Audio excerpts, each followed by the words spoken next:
In this episode of the Locked On NBA Big Board podcast, Richard Stayman, Mr. Mavs Magic Draft, will finish off his big board. Yesterday we did 1 through 10, and let's see where we end up today. Stay tuned.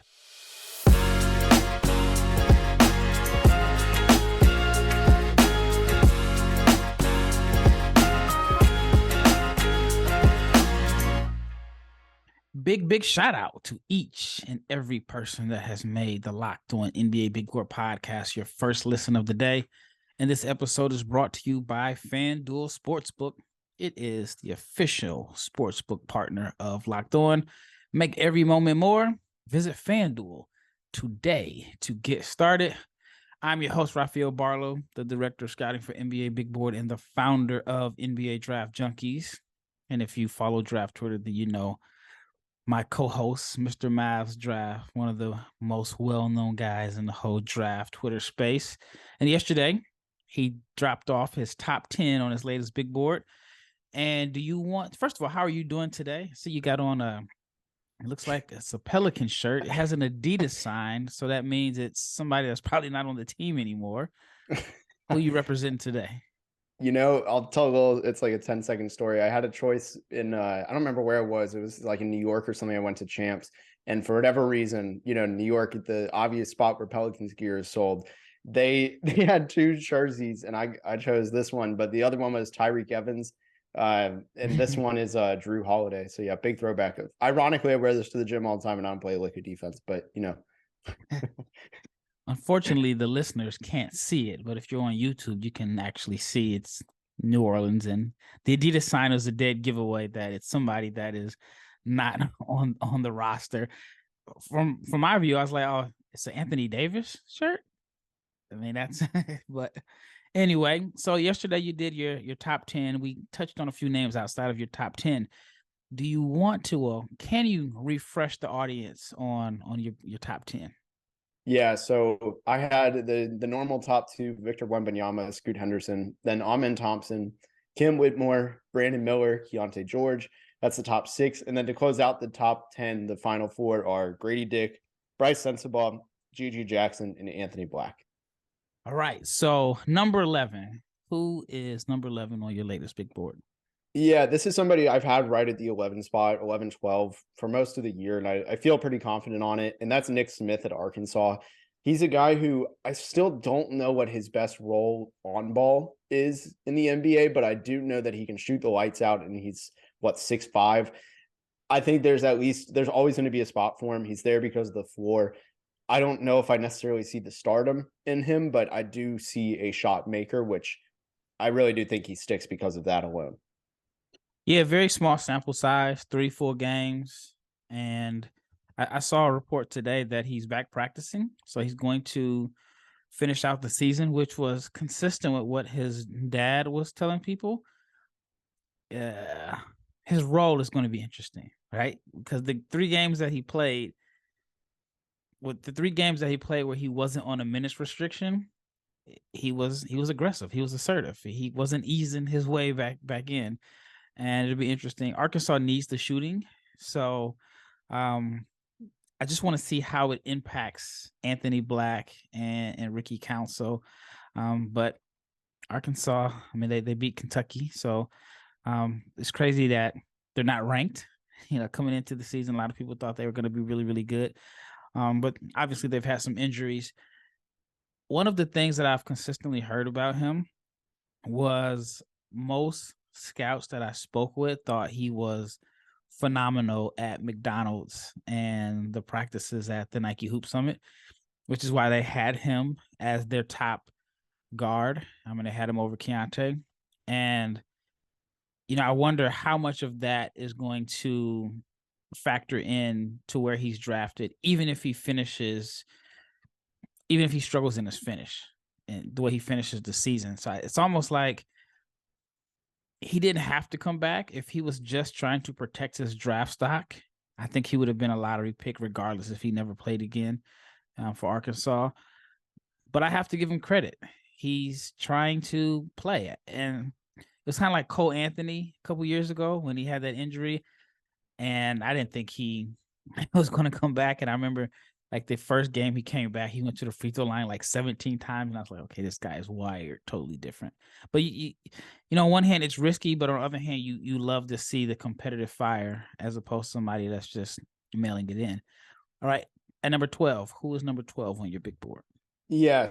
So number 12, I feel like this still follows suit here. You could argue that number 13 has a good case about both these guys, but I have Cason Wallace. I've been enamored with his 3-point shooting. I think even though his free throw percentage, I haven't looked at it recently. I know the stats have changed since we last recorded too, but I know the free throw percentage is like similar to Ochai Agbaji, floats near 68, 69, 70%, which is really weird. But sometimes that's the anomaly and not the 3-point shooting. The 3-point shot looks real, and he might be the best defensive playmaker in college basketball in terms of prospects. That's a special combination. Like, he's not overly big or anything, but he's going to be a very good defender in the NBA while being a good scorer. Do you think there's more to his game than he's been able to show? It's Kentucky. Like, the answer has to by default be yes. Like I said, I've done this before with so many of the guys. Like Maxey, I really was wrong about because I fell for the Kentucky trap. I'm not doing it again. I'm giving him the benefit of the doubt. Yeah, Maxey, I was just concerned about his shot. Thought he had a low release, and I didn't think he'd be able to get it off against length. That's how I thought too. Totally wrong. What's very interesting about Maxey is he had a game in high school where he played RJ Hampton, and RJ destroyed him. and it's just interesting that their careers are in totally different spots, with RJ, not in the best situation in Orlando as far as minutes, and then Tyrese is the guy that some people think may get a max deal or close to it. So very interesting there. All right, number 13. Who was 13 on your big board? Yeah, so I hinted at it. That's Ausar Thompson. And I think I'm saying it right. I still don't know, so correct me if I'm wrong there. But I talked to somebody at OTE, and they called him the best defender they've ever seen, if I'm not mistaken. I might be misquoting them, so they're not listening. But the defensive upside with both Thompson twins really is incredibly high. My worry is just, we've talked about it, the touch at the rim outside of dunks. I do worry about that. I don't know what the stat currently is, but the last time we looked on Synergy, I mean, it was below 50%. And then also, how real is the shot? Those two things I need to see, but you like to see the improvement that he's made over the last year as a shooter. He's still, playing below college level. It's always going to be a flag, but also at the same time, he is getting better at his jump shot, which is a big weakness. Could be a positive sign. I can't wait for Summer League just to get a chance. I mean, it'd be too late then. They've already been drafted by that point, but just to evaluate them in a different setting. I know they've played some exhibition games, and I spoke to a guy that played for Adelaide 36ers, who they played in the preseason, and he was kind of like, yeah, we didn't take the game serious because we had to play the Suns, a couple of days later. It was kind of thrown in there. So he was like, he was impressed by their athleticism, but he was like, we didn't really have to guard them because they couldn't necessarily shoot. And this is the perspective of a player. And his thing was, yeah, they're on paper, their numbers look good. It looks like they really played us tight. But he's like, think of it from the mindset of, we're coming from Australia. We're getting ready to play the Suns, and I think they played the Thunder. And then at the last minute, there's a schedule against overtime. He said we weren't really taking that game really serious. So I guess the only thing you can go by is maybe their game against Mega this summer when they went to Europe. And then at the TBT tournament, they played a team full of Creighton alums. So it's going to be interesting. And even the combine, they're not going to play at the combine. So they're just going to get measured at the combine. So we won't see them until Summer League. So it's going to be very interesting.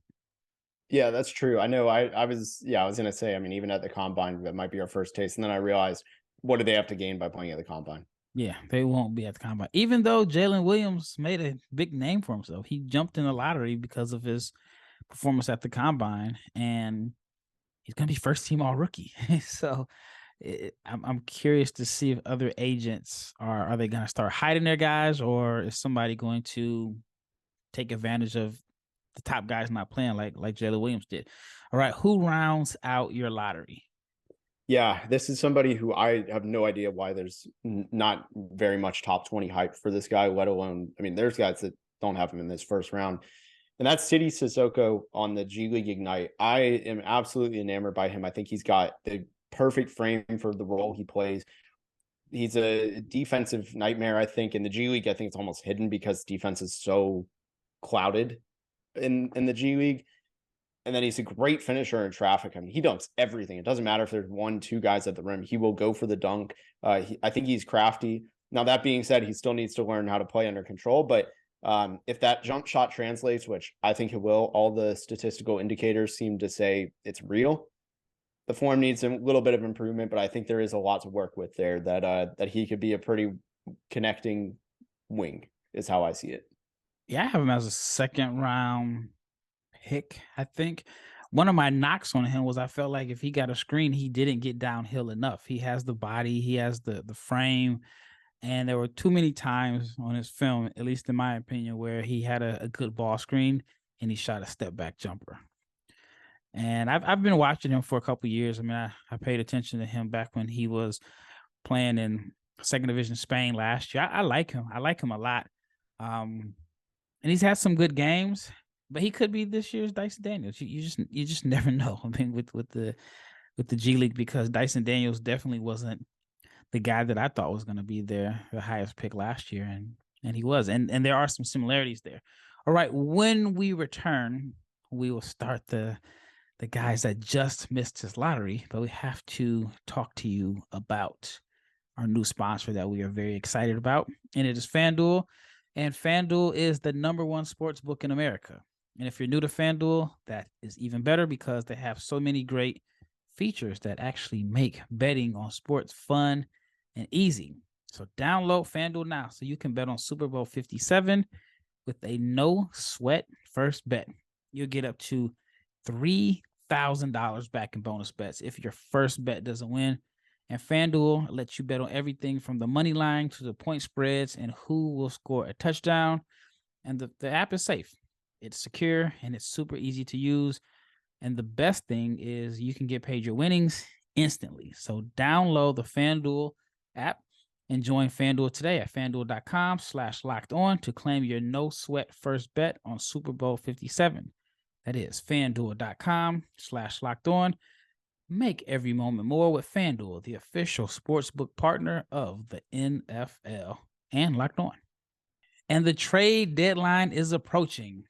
Locked On has you covered. So today, February 9th, tune in to the Locked On NBA YouTube channel at 2 o'clock Eastern to hear the reaction from the trades that will change the rest of the season and who will become contenders and who is tanking for a better future. Subscribe to the Locked On NBA on YouTube and do not miss a deal. We already had a big deal with the Lakers and Wolves and the Jazz. Very interesting to me because I'm trying to figure out what 8th grader is going to be selected in 2027. I got it. I'm sure there's a site on there that has a bunch of the top 8th graders, so I'm gonna have to check it out. All right. Who's number 15 on your board? Yeah, so in volume 1 of this, we talked about him a little bit, but Jarace Walker, if you didn't listen yesterday, go ahead and check that out.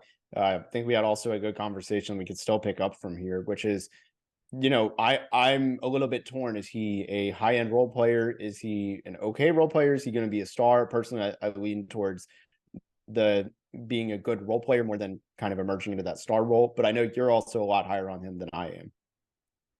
Yeah, I mean the last few games, I don't know what he did in the game. They had a game today. It was an easy game.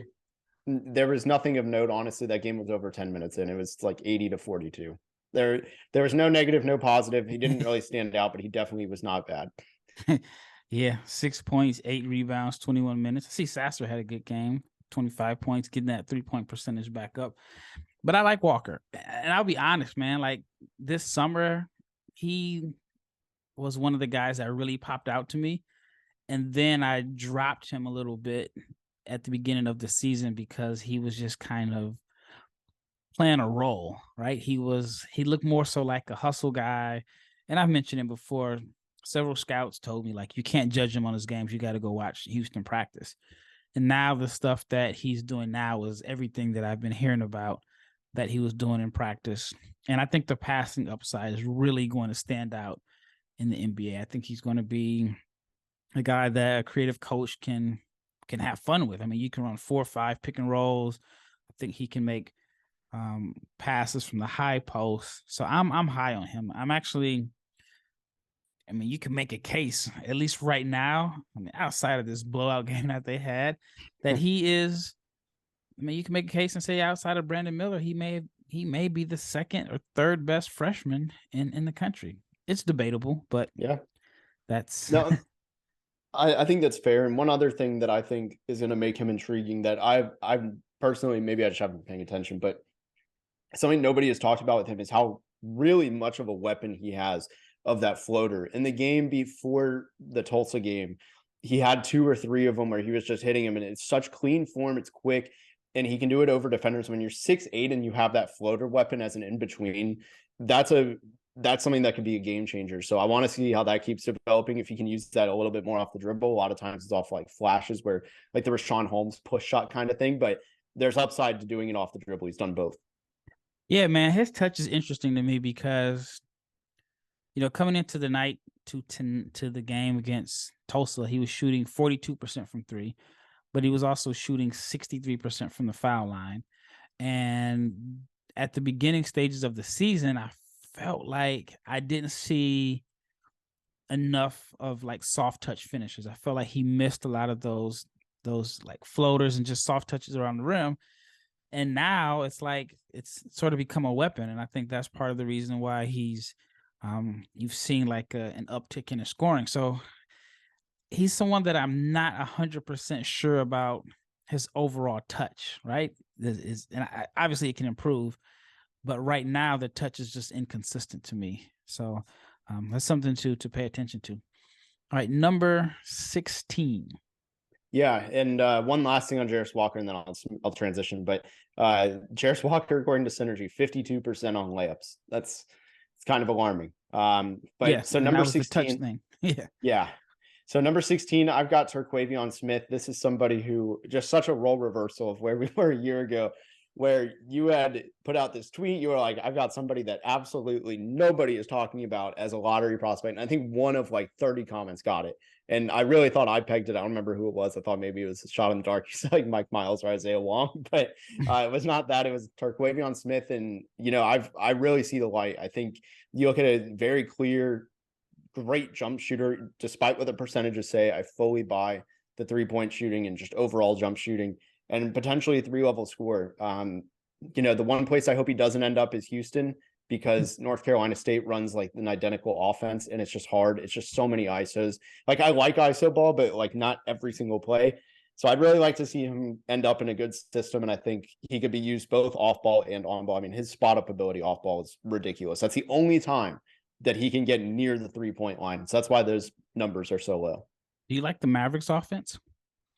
Oh, I'd love that. Especially, I mean, as we're recording this, like Kyrie Irving's making his debut.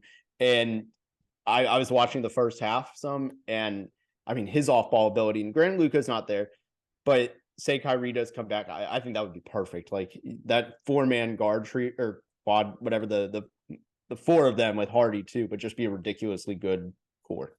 I was asking because the Mavs are like the number 1 ISO team in NBA. Like, I did the numbers, and Harden leads, and then it was like Luka was 2 and Dinwiddie was 3rd, which is why I think Kyrie is going to be totally fine. And once they start playing together, because I mean, those are 2 monsters in the ISO. Yeah, it's I'm a Terquavion guy. I'm just glad that they're winning this year. It's totally crazy because Sebron was a monster last year, and without him, I didn't think they'd be as good, or at least I didn't expect them to be above 500. The last time I looked, they were like 18-5, and they're going to be in the tournament. And even when he's had like some off shooting games, he's like contributed. I think he had a game this weekend where he didn't shoot the ball well, but he had a lot of assists. So and free My throws. theory is, what's that? And he got to the line a ton too. Oh yeah, didn't he have a game where I want to say he had a game right after he got hurt. He had a game where he had like 20 something points on like 2 field goals or something like that. Maybe it was 4 field goals. I mean, my theory is this: if he's Jordan Poole in a redraft, Jordan Poole is lottery production, and I think in a reduced role, he's going to look really good because he's such a good shooter off the catch. I don't know if he's going to be a starter, but I do think he's going to be a high level top 6, top 7 rotation player that's going to be able to come in and give you 15 points per game. All right. So number 17. Yeah. So there's a shooter who I've not acknowledged yet, and now I'm going to finally do that, which is Jet Howard out of Michigan. So for me, the reason he's lower, I think he's ridiculously skilled, by the way, especially as a shooter in creating his own 3-point shot. He's even shown with some flashes too. For me, though, the thing that really scares me with him is it's the opposite of Grady Dick, right? Like Grady Dick's probably one of the most mistake-free shooters in this draft, whereas I think Jet Howard is very prone to making mistakes. And I'm curious because I think he gets, and I'm just completely speculating, I don't know how actually true this is, but I think he gets a little bit longer of a leash playing for his dad. He's not going to get that same leash. How's the role going to change? So it could go either way. So that's kind of why I'm a bit torn on that. But Jet Howard is somebody who, I mean, at the minimum, he sticks. Like there's zero doubt in my mind that he sticks in the league. My question is, I'll be honest. This is what I do not like about him. I like the fact he can shoot. I like his size, like 6'8", 215. I don't know the best way to word this, so I'm trying to think of the nicest way to do it. But he doesn't mix it up, man. 2.6 rebounds per game. They had a game today against Nebraska. He played 31 minutes and grabbed 1 rebound. Like, he just doesn't want to mix it up. So I question how good is he going to be on the defensive end? Because if you don't want to mix it up and grab boards, then do you want to defend? So, I mean, that's my concern. Yeah, I share the defensive concerns for me are very bad. They're strong concerns. You know, something that held me back on Aaron Nesmith, granted, Nesmith has actually really revived his career this year, is what did he do when he wasn't shooting the ball? And the answer was not much. And Jet Howard falls into the same boat. That's kind of why, like, even though Grady Dick, for example, like he doesn't do much when he's not shooting, but he doesn't create negative plays, whereas I think Jet Howard is more susceptible to doing that, and that's what puts him much lower for me. That's totally fair. I totally get it. I mean, this guy has the body to bang and do a whole lot more, but it's just the mentality thing to me. So that is pretty concerning. All right. When we return, we'll finish out the rest of the first round. Stay tuned. All right, last segment. This is Rafael Barlowe with Richard Stayman, Mr. Mavs Draft, and we are at number 18, correct? Yep. All right. Who do you have at number 18? There's a laugh, so this might be something crazy. Let me relax. It's funny. I think our last episode broke our streak of like 10 straight of saying one of two guys' names, and I'm going to pick that streak right back up. I've got Mike Miles at number 18. He's just somebody who across the board has been better this year. He's done everything that's been asked of him. I think outside of maybe not shooting threes very well, that's still a little bit behind the curve, 31% from 3. But, you know, freshman year, all the indicators were there, 36% from 3, 83% from the line. The the free throw percentage is rising back. He was at 76 last year, 73 right now. So there's really strong indicators that, yes, in fact, he can shoot. But what's absolutely stuck out to me is there's a change he made where 2 changes really at the rim. And for being 6'1", you have to be able to get to the rim if you're going to stick in the NBA. Like, you cannot just be on the perimeter. You cannot just be passing. You cannot be doing just one thing. Kind of like we said with Jet Howard, you have to mix it up. So with Mike Miles, he's been going last year. I think he did a very good job of going to the rim, taking contact, taking those hits, getting to the line, but he would ease off at first. Like, I think once he got a few hits, he'd be like, all right, I'm going to stay on the perimeter now. Whereas this year he goes, no, I'm going to keep going to the rim and keep getting free throws. And he's hitting them. He's gone from 4.5 attempts at the line to 6.6. Ridiculous efficiency jump, by the way. Also, this is the other element of it. He stopped using his runner unless he absolutely had to. Whereas last year he was like, I'm going to hit the runner, hit the runner, hit the runner. He took it away, 53% versus 38 last year. And that is by no means a fluke. I think he's going to be a very good backup point guard in this league. He sticks. Yeah, I had someone tell me that last year. I think I mentioned it to you. It was a scout, and he said in a reduced role where he doesn't have to do everything, he's going to be fine. And he said he's going to be a 10-year pro. One of his comparisons was Monty Morris. He thought that he could be a serviceable starter, but definitely top 6, 7, 8 rotation guy that can, play 18 to 20 minutes per game for about 10 years. So that you feel like that's worthy of 18? Because realistically, if he's Monty Morris in a redraft, that's probably about where he goes. But usually lottery people are going for someone who they think is going to be a starter, just upside. Not saying that he doesn't have high upside, but it's kind of like the weird thing that we've seen him for 3 years. And even though he chose to improve and get better in college, it's usually kind of like a knock against him. And most people in their big boards are going to have like some freshmen because they think the freshman has a higher upside. But are you comfortable if that's how he ends up a top 7, 8 rotation guy? You're comfortable with that at 18? Yeah. I mean, also he's still only 20 years old till August. Like, yeah, he's still young. He's the youngest upperclassman in the country. So I think that's actually almost a positive for him, is how much experience. Like, he was teammates with Cade Cunningham and Greg Brown in college, or excuse me, AAU. He's So younger than Brandon Miller too. Yeah. Younger than the Thompson twins.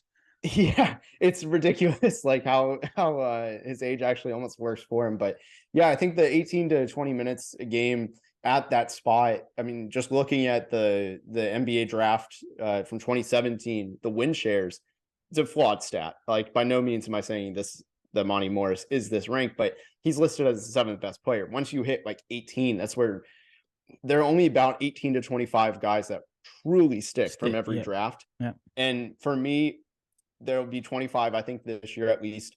And he's probably going to be better than at least 7 of them. So I'm fine with 18. That's where I fully imagine he'll end up at the end of the year too. I love it, man. Way outside the box.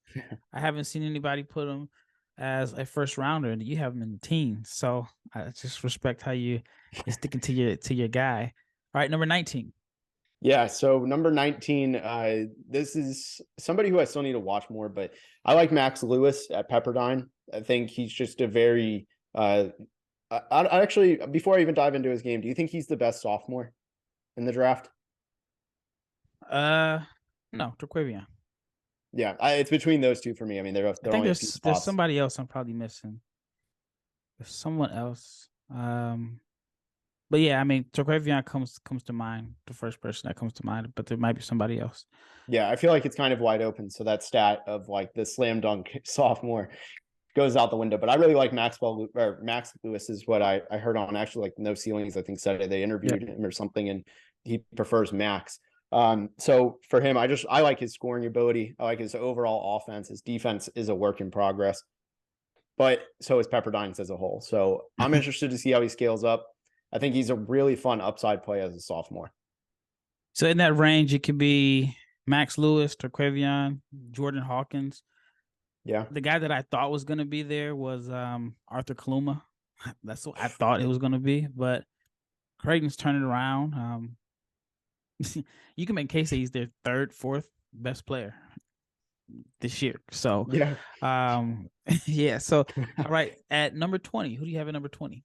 All right, this is we're getting to my favorite parts, but I got Taylor Hendricks at UCF. I think just given the size, shooting, and defense, it's just a slam dunk. He sticks. I probably am actually too low on him because of that. He should probably be closer to 15 because he's a guy that mold that he at a minimum is a 3-and-D guy with some other areas that he can impact the game. Good rebounder too. He's probably going to be one of the higher end role players. So I like him a lot. Yeah, I have him I think I had him at 20 on my last mock. Who do you have at 21? It depends on how much time we have. Trace Jackson Davis is my next one. I am absolutely in on this guy. To me, in the shortest version, is just Dwight Powell with defense. And the difference, though, is I think he has more creativity with the ball in his hands. He can handle pressure. Right now, everybody knows what he's doing on a pick and roll, so he's swamped on that. He can't even do his pick and roll stuff, and he's still dominating college basketball. He's a walking 20-20, super efficient. I don't think he needs a jump shot. I know that's the big knock on everybody, keeping him high, but what does he need? What else does he need to do? There's plenty of bigs that stick in the league. He plays defense, great at the rim. That's a role in the NBA that really works. Yeah, I can't wait to see him at the combine, because I imagine he's at least going to do drills. For some reason, something is telling me that he is going to, not saying he's going to shoot lights out, but we're going to see something that we haven't seen. I think he's going to be fine. All right, 21. Yeah, so are we at 21 or 22? We're at 22. And also with Trace, like, one last thing, I mean, his free throw percentage has risen just about every single year, so it wouldn't shock me. But at 22, I have Colby Jones out of Xavier. He's somebody who he has really long arms. I fully buy the shooting, 3-level scoring potentially. And I think he just impacts the game in every which way. He can do whatever you ask him to do, he's going to do it. It feels like he gets either a steal or block a night. He's racking up the boards. He's passing. He's scoring. He can just do anything in any given moment. He's an ultimate role player. Yep. Perfect, like, connective tissue. Yep. That is a late first round pick that goes to a decent team and ends up like finding a role in a niche as a rookie. I totally see that. 23. Yeah, at 23, I have Ryan Rupert out of the New Zealand Breakers from France. He's an interesting one because I still don't know how much I buy the jumper. A lot of smarter people than me, they really don't like his jump shot, so I'm kind of leaning. It's funny, like it has like a long. It's a hitch. Yeah. So I was asking his agent. I said, "Is it a hitch or is it just looks funny because his wingspan is so long? Because it's like a 7'3" wingspan on a 6'6" frame." It's almost like Vassell in that regard. Like Devin Vassell's shot looks weird, but I think it's because he has long arms. Yep. Yeah, so, I mean their season is over now. It's crazy. So his final stats are his final stats, and the biggest thing for me is I wonder how many teams actually had a chance to evaluate him and watch him live. It can't be a whole lot. So yeah, I mean he missed a ton of time. Yep. All right, 23. 24. So I'll round out the top 25 together because they're actually teammates. I've got Derek Lively and Kyle Filipowski. For Lively, I feel like over the last 2-3 weeks, we've seen him really turn a corner in aggression, at least on the defensive end, where I think he's averaging like 4 blocks a game or something ridiculous in that span, and with multiple games over 5 or 6. Yeah, it was like just 17 in like 3 games or something like that. Yeah, it's absurd. And it's really nice because now he's living up to that defensive potential. Offense still needs to come along. That's why he's not rising even more, but the defense is there. I like that. And then his teammate, Kyle Filipowski, I wish that the 3-point percentage was higher, but free throw percentage is almost 80% at 7 foot, 6'11". And I like his ability to pass on the move. He's a guy who, when his shot isn't falling, he still finds a way to impact the game. And personally, I don't know about you, but I like his defense enough to not be a massive liability. I thought he was going to be a horrible liability. Hasn't been that at all. Yeah, I think he's a better defender than he gets credit for. I do think it's just when you see a white guy, I think some people just automatically assume not a good defender, right? And then it's like, and the reverse is you see a guy that's athletic and you assume good defender. Maxwell Lewis is the perfect example of a guy that is athletic and is not really a good defender. So totally get that. All right, 26. Yeah, so I'll kind of hammer to get in, finish the top 30. So I got Leonard Miller at 26. This is something the shooting, I wish it was better, but almost everything else he excels at. And I'm not gambling against the G League Ignite, especially that he's 6'10" and has point guard skills. That's really a lot better since last year. He's improved. And to me, that matters. Yeah. Crazy thing is I talked about it with Sam. He was the shiny toy last year, and now nobody's talking about him. Yeah. Yeah, it's weird. Almost like actually my number 27, kind of the same thing. Over the summer, I think this guy was hyped as the number 1 international guy, and that's Nikola, I'm going to botch it, but Jarace. Yeah. And I've really liked him. I think the stats and efficiency are lagging, and that is kind of a flag. That's why he's not so high, but I think it's 6'8" when you have those ball skills. It's intriguing. And Serbian players usually, they do well. Work. I mean, they're so skilled. And they never pass the eye test athletically, but they're just so skilled and just know how to do so many different things. All right, the last three. Yeah, so I got somebody who actually could enter the conversation for best sophomore down the road. I don't think he's there yet, but Muhammad Gay, I think is how you say it. I forget. He had, I think his brother's on the Legends, but I really like him. 6'11", 7 foot with ball skills. Really like that at Washington State. I like it a lot. I thought the 3-point shooting percentage, he showed flashes last year. I thought the numbers would be better, but he had a monster game. I want to say like a week ago, and he went from outside my top 60 to I had to put him in there. Yeah, he's rising. And then the last two are two disappointing freshmen for different reasons. 29, Dariq Whitehead hasn't looked like the high school version of himself. Seen some shooting flashes, but still the form needs a little bit of work, and I'm not sold on that. Just injuries have hurt him. It's really unfortunate. And then lastly, Kalel Ware, I mean, has the tools to be great. I hate saying this, but does he want to be great? Like, the motor's really going to determine how good he ends up being. Yeah. I mean, that's as black and white as plain as you can put it. It's all going to be based off of his motor. I talked about it on an episode a few weeks back. I just don't understand why he went to Oregon. Like, why? Yep. Like, yeah, I mean, did you have a great visit and they gave you great Nikes? I mean, like, they had two bigs coming in or not coming in, but they had two bigs there. So it just, to me, it just didn't make sense. Well, that wraps up this episode. Always fun to hear different opinions on big boards and mock drafts. So thank you, the listener, for making the Locked On NBA Big Board your first listen of the day. Now, for your second listen, you got to check out Game to Game. Every moment, every top performance, every result, Locked On Game to Game covers every game from across the NBA with local analysis that only Locked On can deliver. So follow Game to Game on Locked On NBA, available on the Odyssey app, YouTube, or wherever you get your podcasts. Once again, it's Rafael Barlowe with Richard Stayman, and we are out.